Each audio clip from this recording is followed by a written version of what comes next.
How's it going, people? Welcome back to Casual Gamer Reviews. Today I'm getting right back in my feels as I'll be looking at Lost Records Bloom and Rage, Tape 1 Bloom, developed by DontNod. I'm a massive narrative gamer and I've been looking forward to this one for a long time, especially from DontNod, who are the developers of the original two Life is Strange games. The first Life is Strange game particularly holds a very special place in my heart, so you can say I had high expectations for Lost Records, but did they meet them with Tape 1? Don't forget to smash that like and subscribe button to support the channel, and keep an eye out for more reviews, analysis and spoiler casts. And with that, I think it's time to get lost in these records. I spent 8 hours before I finished Tape 1 for the first time, reviewed on Xbox Series X. If you are new to these type of games, think of them more as a 3D interactive storybook. You will mostly be walking around interacting with objects, and the people and everything around them exist to serve the story of the game. You can pick objects up and rotate them, you can even reminisce by touching certain things that will give you a memory in the form of spoken dialogue. The gameplay is very minimal in that way, but it is always purposeful. If you're in tune with the story, you will pick up a lot more from these interactions. A main mechanic of the original Life is Strange game was the photography aspect, which in this game takes the form of a video camera instead. A lot of this game you will be filming the environments and situations around you. One could say you are rolling tapes and recording your memories, just don't lose them. This aspect goes a little bit deeper as you create memoirs that you can then cut and edit together. Now trust me, this is no Adobe Premiere, it is simply the ability to trim, reorder and replace videos in a sequence.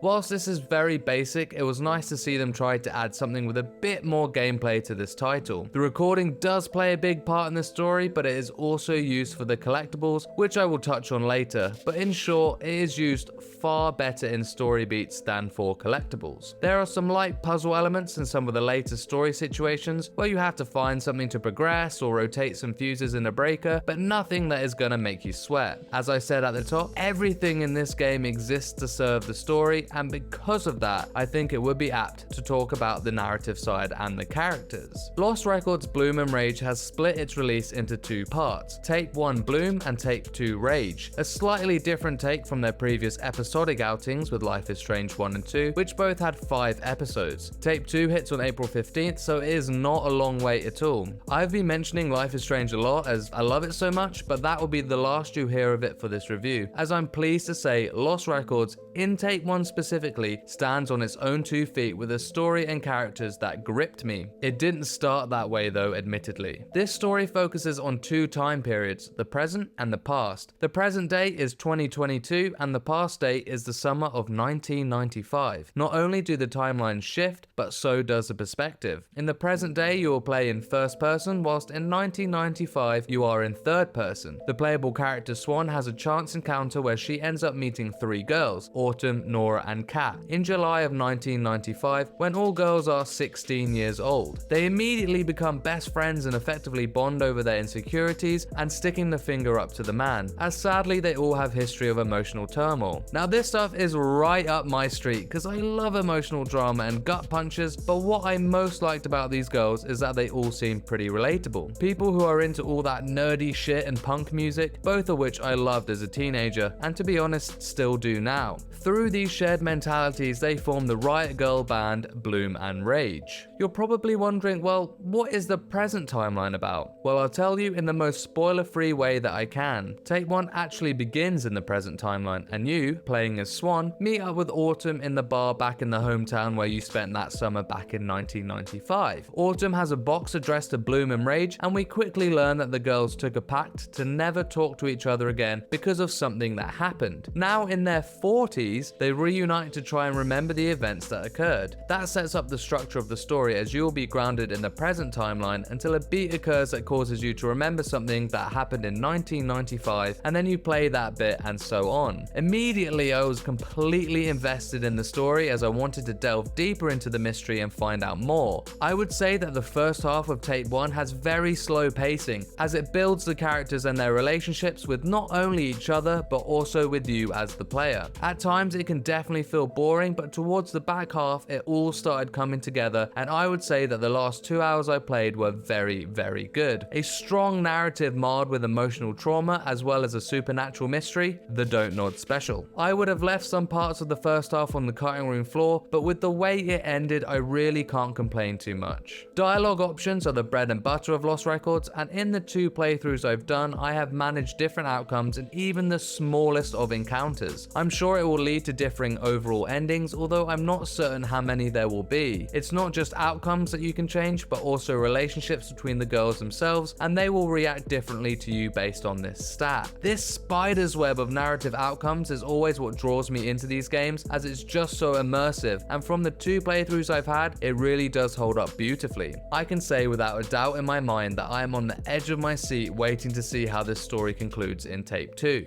Lost Records loses most of its positive shine with me in the visual department. While I do really like the 3D models and the environments, the amount of visual bugs I got were countless. Textures on quite literally everything would take a moment to load in. Clipping of characters through floors and objects happened often, and the lip sync was not aligned. All of this together can be off-putting, especially at the rate it was happening. I would say though, in cutscenes specifically, this did not take place too much. It was mostly when I had control of the sticks and in first person. I really hope they patch it, as the art style of the game is gorgeous for a AA title. I just wish to experience it in all its glory. I will give a massive shout out to the designs of the teens, as displaying acne and a plus size character is not something you see often, but it really normalizes something that is completely normal, and I think it is really important to acknowledge that. Another great thing Lost Records does is the 90s backdrop. Everything is dripping with that nostalgic feel, and as much as it pains me to say it, I suppose you could even call it retro. There's VHS tapes, troll dolls, rental stores, and kids wandering around in the forest after dark. It felt fantastic to be in this space. The punky grunge look of Autumn and Nora mixed with the rebelliousness of Kat and the quirky outfits of Swan were all spot on. What wasn't spot on was the audio. The voice acting is reasonably good in this game, but the actual sound quality of the dialogue at times was pretty bad. I'm assuming it was a bug, as DontNod are a pretty efficient studio, but it sounded very tinny at times, almost like a pair of tin cans connected by a shoelace. Whilst that would have been fitting for the atmosphere, I don't think it was intended. The music itself is far better and a quality I would expect from a title like this. An OST that is made up of 3 artists, Ruth Radler, Milk and Bone, and Nora Kelly Band. It is a broad array of songs ranging from electronic pop to alt rock and punk. This is far from my favorite soundtrack, but I can hands down say that the punk segments really hit for me, as that's my tastes. There were 2 montages towards the end that were epic, where the music played a massive part and I was literally punching the air. I would say Tape 1 features way more of the softer pop tracks than the punk tracks, but I think that falls in line with this tape being Bloom and the next tape being Rage. Rage is where I imagine the scales will tip more towards the punk music. Earlier I mentioned how the camcorder was not only used for story beats but also for collectibles. The collectibles themselves come in the form of memoirs, and to be honest, for the most part they are not interesting. I loved filming various birds and critters in the woods as it was very therapeutic, and I thought filming the graffiti was very funny to read, but it was not fun making a memoir out of water towers, random toys, or hunting paraphernalia. These felt like collectibles for the sake of being collectibles rather than to be interesting or fun, which is just unnecessary padding. Yes, you can of course completely ignore this, but for my hardwired completionist brain, it was a bit frustrating. The main thing to note is the massive replayability, as there are many different dialogue choices and branching outcomes. There is plenty of time to experiment before Tape 2 drops in over a month's time, and I would really recommend doing so. Lost Records Bloom and Rage Tape 1 is an excellently crafted narrative title drenched in nostalgic beauty. The story is a slow burn, but it has an incredible hook and climax that just has me dying to know how it ends. Visually, it can be either masterfully executed or terribly buggy, and there really is no in between. The OST is fantastic, but there are occasional audio bugs with the dialogue. When this game is in its final stretch, it really hits its stride, and I absolutely loved it. A couple of patches and less padding, and this could be something truly special. But as it currently stands, as a package, Lost Records Bloom and Rage Tape 1 gets a casual gamer score